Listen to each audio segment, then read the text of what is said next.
I am confused. Being philosophically consistent and being a very honest person, I'm sure you can tell me where God came from. And in addition, once you've told me where God comes from, please try to clarify how you can figure that a spiritual force can have an impact on a material universe to create it. I think that some years ago we already talked about that kind of thing in philosophical circles at any rate, by posing the question, if angels are made of spiritual matter, and a pen is made of material matter, and spiritual matter displaces no space, how many angels can dance on the tip of a pen? Please do, go ahead. You've got 5 minutes. Now, I just want to know which question. That's all right, you may take the rest of the minute. We're supposed to do one question at a time. Which one would you like? That was part of the format for the debate, so which question? I want you to fill in the story of the rest of the beginning of the universe. God, spiritual matter, impact on material matter. Okay, so 2 questions. All right. Go ahead. All right, your question, where did God come from, assumes that you're thinking of the wrong, obviously it displays that you're thinking of the wrong God, because the God of the Bible is not affected by time, space, or matter. If he's affected by time, space, or matter, he's not God. Time, space, and matter is what we call a continuum. All of them have to come into existence at the same instant, because if there were matter but no space, where would you put it? If there were matter and space but no time, when would you put it? You cannot have time, space, or matter independently. They have to come into existence simultaneously. The Bible answers that in 10 words.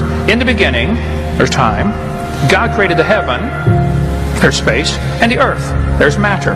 So you have time, space, matter created, a trinity of trinities there. Just, time is past, present, future. Space has length, width, height. Matter has solid, liquid, gas. You have a trinity of trinities created instantaneously, and the God who created them has to be outside of them. If he's limited by time, he's not God. The guy who created this computer is not in the computer. He's not running around in there changing the numbers on the screen, okay?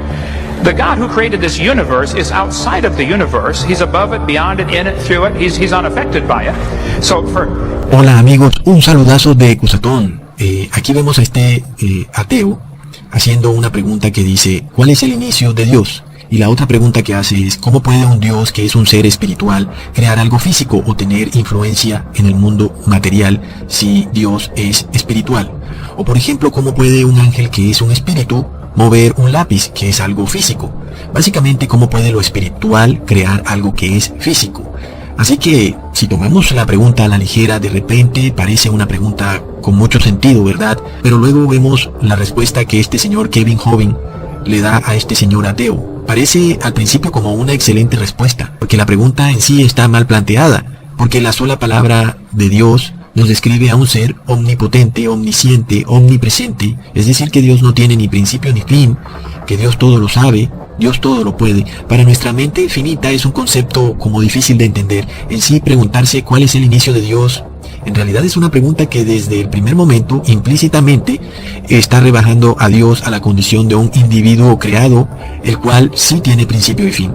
Así que vemos que, en verdad, la pregunta parece como autorresponderse a sí misma. Si Dios tuviera principio, pues no fuera Dios.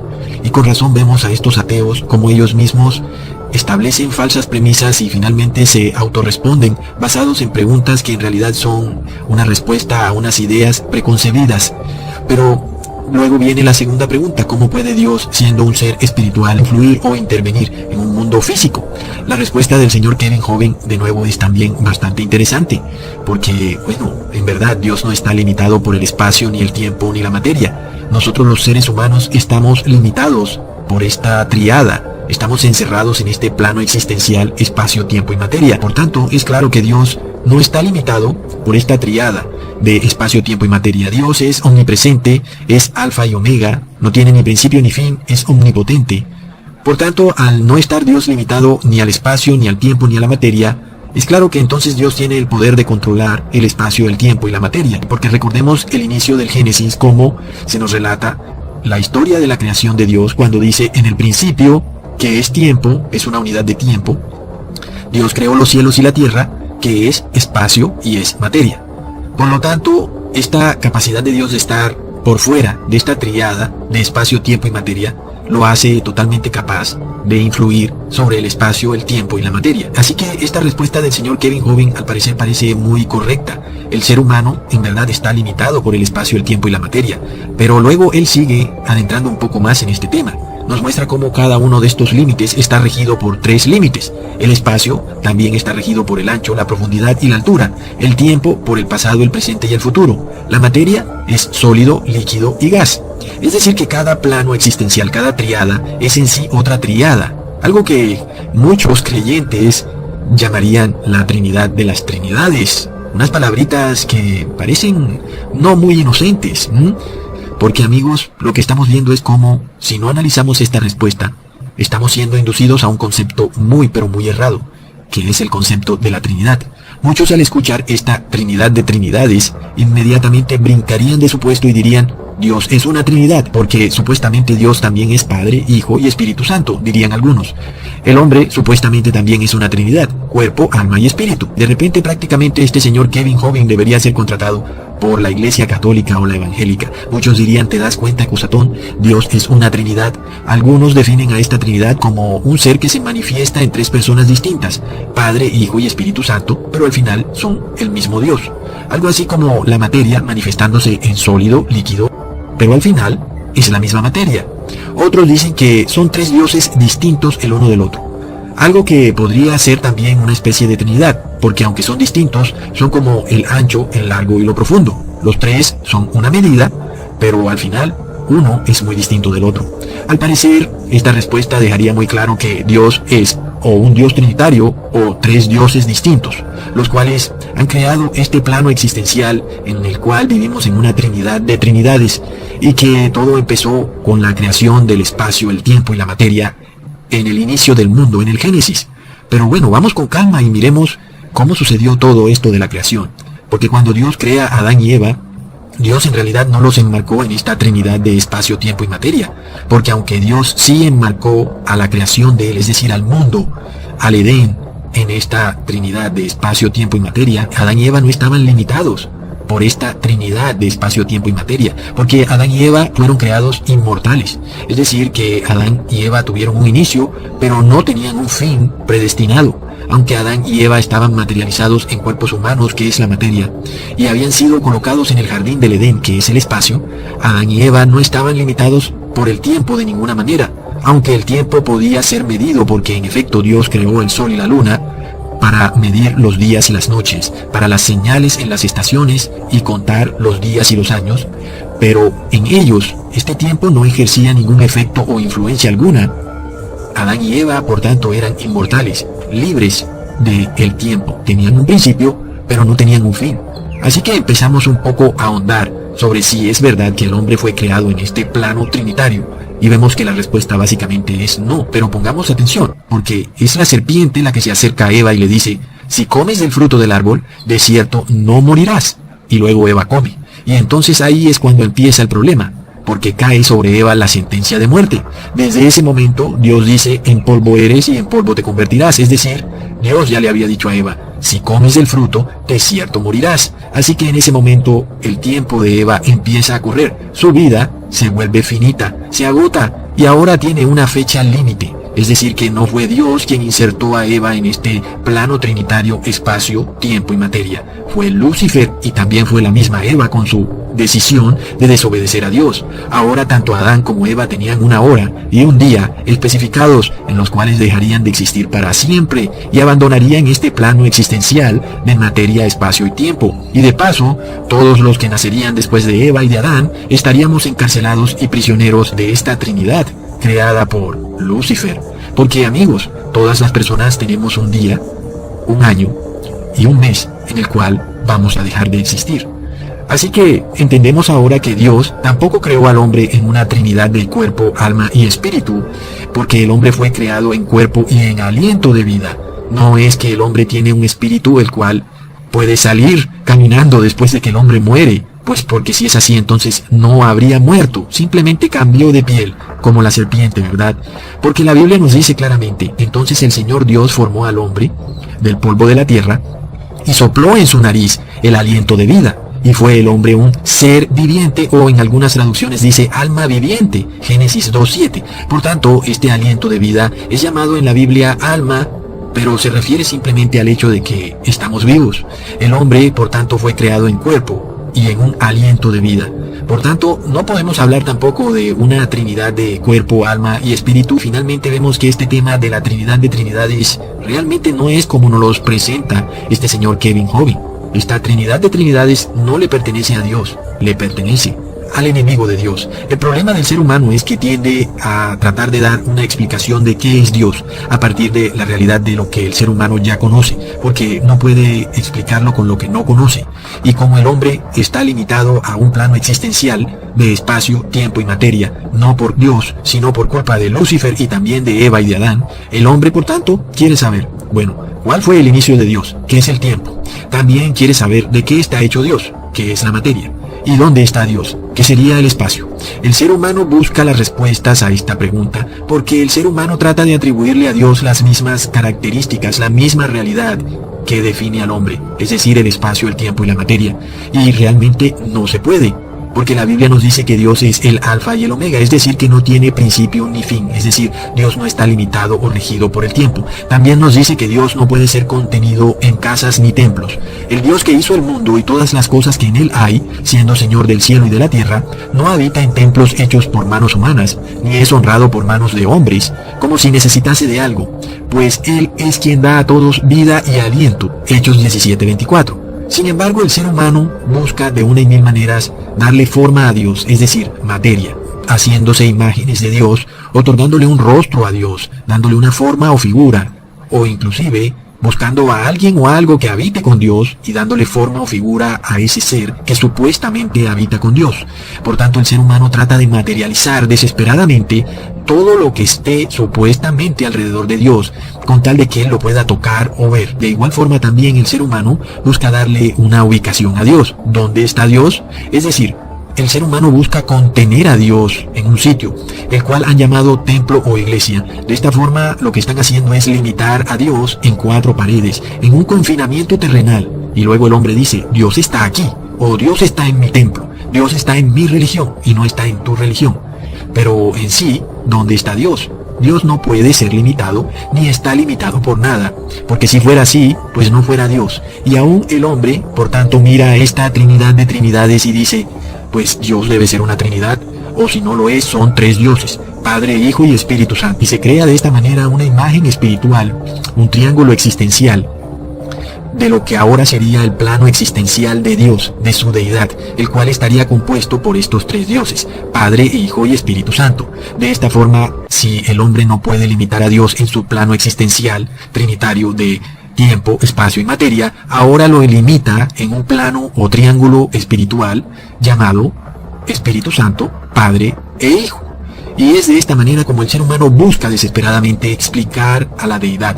Pero haciendo esto, en verdad, limitamos a Dios, porque Dios nos enseña que no debemos contenerlo en un plano existencial, diciéndonos, no te harás imágenes, y diciendo también, Dios no habita en templos hechos por manos humanas. Plop. Alguien diría, bueno, entonces todas las religiones están equivocadas. Pues tú saca tus propias conclusiones. En realidad no podemos limitar a Dios, pero no solamente tratamos de limitar a Dios haciéndonos una imagen física de Dios, sino que también buscamos hacernos una imagen espiritual. Y es cuando conformamos este triángulo trinitario de 3 dioses, en el cual Dios no es el Espíritu Santo no es Jesús, y Jesús no es Dios. Es decir, cada Dios está limitado por el otro Dios. Y de esta manera podemos ver de nuevo la misma estructura de la Trinidad, que también limita a Dios. El ser humano dice, Jesús no puede consolar, el consolador es el Espíritu Santo. Dios Padre no puede salvar, el que salva es Jesús. Esta es una tendencia clara del ser humano a establecer etiquetas en personas y ahora la usa para etiquetar a Dios, para limitarlo, así como Él limita a otros seres humanos. Tú eres de tal región, nada bueno puede venir de esa región. Asimismo, pretenden limitar a Dios. Si comparamos esto con un ejemplo de la Trinidad, vemos por ejemplo el tiempo, y vemos el pasado limitado por el presente, y el presente limitado por el futuro. Pero al final todos son tiempo, pero todos son distintos uno del otro. Esta sería la explicación de esta Trinidad, deidad. Sin embargo, vemos que, aunque todos son distintos, se limitan el uno al otro. Esto es una contradicción, porque la definición de Dios es que Dios no puede limitarse. De esta manera vemos que al tratar de aplicar nuestra lógica a Dios, simplemente caemos en un error. Y Dios no puede ser limitado. Dios no puede ser limitado por Jesús, por ejemplo, porque Dios es omnipotente, todo lo puede. Y el Espíritu Santo no puede limitar a Dios. Y no podemos decir que un Dios tiene unas funciones y otro otras funciones, porque esto haría que un Dios carezca de unas funciones y otro de otras. Si decimos que el Espíritu Santo hace unas cosas, es decir, nos conforta, y decimos que Dios hace otras cosas, esto por definición es una limitación a Dios, y le quita su omnipotencia, su omnipresencia, su omnisciencia. Así que entendamos, este concepto del Dios triuno, o que hay tres dioses en el cielo, por definición enmarca a cada Dios en una esfera de acción, y esto nos revela el límite para cada Dios, creando a dioses limitados o deficientes que necesitan uno del otro para lograr su objetivo. Pero entonces, si Dios no es una Trinidad y si no hay tres dioses, ¿qué es lo que hay allá arriba, el Cusatón? Bueno, simplemente leamos la Biblia cuando nos dice en Juan capítulo 1, versículo 1, en el principio ya era la palabra, y aquel que es la palabra era con el Dios, y la palabra era Dios. Aquí vemos que la palabra no puede ser contenida ni en espacio, ni en tiempo, ni materia. Esta palabra era Dios, que además también era el Hijo unigénito de Dios. Por tanto, la palabra es también Dios Padre, porque el que Dios envió, las palabras de Dios habló, Juan 3:34. Así que Jesús habló las palabras que Dios le dijo que hablara. Por tanto, Jesús es la palabra, pero también Dios Padre es la palabra. Ambos son palabra. Ninguno está limitado por el otro. La palabra no puede ser contenida, porque la palabra es espíritu, mientras el hombre busca darle forma a la deidad en figuras hechas por hombres, triángulos, trinidades, cubos, imágenes de varón o de hembra. Jesús nos explica claramente que Dios es palabra. El espíritu es el que da vida, y la carne para nada aprovecha. Las palabras que yo os he hablado son espíritu y son vida. Juan capítulo 6, versículo 63. Por tanto, Dios es palabra. Pero para que nosotros pudiéramos entenderlo, la palabra se hizo carne. Es decir, que el Hijo de Dios se insertó en este plano existencial, limitado por tiempo, espacio y materia, para Él mismo darnos su palabra. Pero los judíos no entendían nada, sino que curiosamente era un centurión romano quien entendía quién era Dios, cuando dijo, solamente di con la palabra, y mi criado sanará. Mateos 8:8. Porque Dios es palabra, mientras el hombre pretende entender quién es Dios y quién es Jesús y quién es el Espíritu Santo, busca a través de su propia razón dar una imagen a esta deidad. Cae en el error de humanizar a Dios. Si tú en tu interior estableces una Trinidad, lo cual es un triángulo, estás violando el segundo mandamiento. Te has hecho una imagen. La palabra no puede ser puesta en triángulos, porque la palabra fluye, no está limitada por nada. Respondió Jesús y les dijo, el que me ama, mi palabra guardará, y mi Padre le amará, y vendremos a él, y haremos morada con él. Y cuando seamos transformados y nos reunamos con Jesús en el cielo, veremos que llegará a su fin lo que hoy en día algunos llaman esta Trinidad de espacio, tiempo y materia. Esta será destruida en la segunda venida de Cristo, porque no viene de Dios, viene del demonio. Y vemos cómo Jesús nos dice que el tiempo no será más, viviremos para siempre inmortalmente, y no estaremos limitados ya por el tiempo, por lo que vemos que esta Trinidad, espacio, tiempo y materia, es en realidad la muerte, la cual nos tiene prisioneros en este plano existencial, y antes de que la palabra se hiciera carne, éramos prisioneros de Lucifer, en este plano existencial, pero después de que la palabra vino y se convirtió en luz para el mundo, esta cárcel trinitaria ha sido derribada, y justamente fue derribada cuando recibimos el Espíritu en nuestro cuerpo. Ya no es cuerpo y aliento de vida nada más, ahora es cuerpo, aliento de vida y espíritu. Entonces, algunos dirán, bueno, ahí tienes a la Trinidad, otra vez. No, porque ahora el Espíritu es el que vive y la carne para nada aprovecha. O sea que finalmente el Espíritu también destruye nuestro cuerpo, nuestra materia y nuestro tiempo, y ya no somos tampoco cuerpo, aliento de vida y espíritu. Ahora somos solamente espíritu, porque el espíritu es el que da la vida.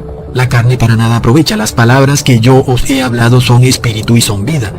El espíritu es la palabra. Y si tú tienes la palabra dentro de ti, has recibido al Espíritu. Y aunque estés viviendo en este plano existencial de espacio, tiempo y materia, ya no estás sujeto a él porque has sido liberado de esta trinidad de la muerte. El que ha recibido la palabra ahora es uno con la palabra, es decir, con Jesús y con el Padre. Y como la palabra no puede ser contenida, ni por el espacio, ni el tiempo, ni la materia, tampoco lo puede estar el que recibe la palabra, porque el que Dios envió, las palabras de Dios habla, pues Dios no da el Espíritu por medida. El que tiene la palabra entonces tiene el Espíritu, y el Espíritu no está sujeto ni limitado, porque el Señor es el Espíritu, y donde está el Espíritu del Señor, allí hay libertad. La blasfemia, por tanto, contra el Espíritu es aquel que rechaza la palabra. Este es el que blasfema contra el Espíritu Santo. De cierto os digo que el que guarda mi palabra nunca verá muerte. Juan 8:51. Pero ¿puede alguien aceptar la palabra y creer en un Dios trinitario o en un tercer Dios al cual llaman Espíritu Santo, si estos dioses no existen? La respuesta es no, porque la palabra dice, en el principio ya era la palabra, y aquel que es la palabra era con el Dios, y la palabra era Dios. Así que la palabra nos dice que no hay un tercer Dios, que en el principio estaba Dios Padre y Jesús solamente. Pero, ¿cómo puede alguien profesar la palabra y tener a este tercer Dios en su corazón? ¿Es esto una contradicción? Claro que sí, porque dice la palabra, aquella palabra era la luz verdadera, que alumbra a todo hombre que viene a este mundo. Juan 1:9. Y la luz está en una lámpara. Dijo el rey David, la lámpara está a mis pies, porque es tu palabra y tu luz, la cual ilumina mi camino. Salmo 119:105. Porque en Proverbios capítulo 6, versículo 23 se nos dice, el mandamiento es la lámpara, y la enseñanza es la luz. Así que los 10 mandamientos son luz y son lámpara, y son palabra. El primer mandamiento nos dice, no tendrás dioses ajenos delante de mí. Y si este tercer Dios creado por la religión cristiana occidental, en verdad no está en el cielo, es decir, no está con Dios Padre, es por tanto es un Dios ajeno.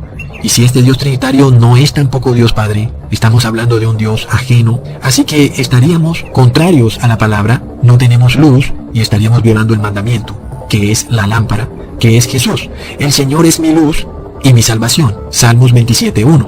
Jesús, por tanto, es nuestra luz, es una lámpara, es nuestro aceite, es la palabra contenida en la Biblia. Y esta palabra es luz, y la luz brilla, y la palabra es Jesús. Por tanto, Jesús es nuestro Espíritu Santo, el cual nos da vida y nos saca de este plano existencial trinitario que es del demonio, y nos lleva a una ciudad que no tiene necesidad de sol ni de luna para que resplandezcan en ella, es decir, que ya no hay tiempo, porque la claridad de Dios la ha alumbrado y el Cordero es su lámpara. Apocalipsis 21:23. Así que Jesús, el Cordero, es la lámpara y es la luz, y Jesús es la palabra. En Mateo 25 se nos refiere una parábola de 5 vírgenes prudentes que tenían aceite en sus lámparas. Es decir, estas vírgenes seguían los 10 mandamientos y tenían a Cristo en su corazón, porque Cristo es la luz y es la lámpara. Pero las vírgenes insensatas también tenían una lámpara. Es decir, ellas tenían una parte de la palabra, una forma de religiosidad, pero no tenían toda la palabra, no tenían los mandamientos. Por tanto, ahí no estaba Cristo y ahí no podía haber luz, porque no tenían la palabra. Y la palabra dice, no tendrás dioses ajenos delante de mí. Estas vírgenes, por tanto, adoraban a un tercer Dios inexistente o a un Dios trinitario que no existe. Y por tanto, no había luz en ellas. Por tanto, a estas vírgenes Jesús les dice, apartaos de mí, no os conozco. Por supuesto, porque si no tienen la palabra, y la palabra es Jesús, si no tienen luz en sus lámparas, y la luz es Jesús, pues es lógico que Jesús responda, no os conozco, porque la palabra es luz, y Jesús es luz. Alza sobre nosotros, oh Señor, la luz de tu rostro. Salmos 4:6.